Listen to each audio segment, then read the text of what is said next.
Sziasztok! Új áruk érkeztek, ilyenkor különösen boldog az ember, főleg ha egy január végi megrendelésről van szó, ami nem pici késésben április végére érkezett.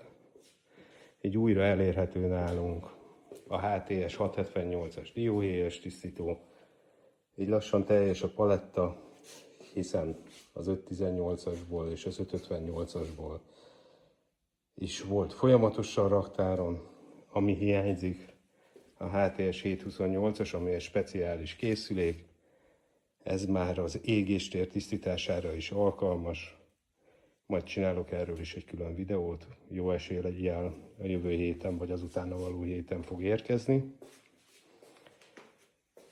Ismét van nálunk automata váltó olajcserélő berendezés, amely tisztításra is alkalmas. Nagyon szép készülékek egyébként, így néz ki, könnyen mozgatható. Bárkinek bővebb információra van szüksége, nyugodtan keressen meg.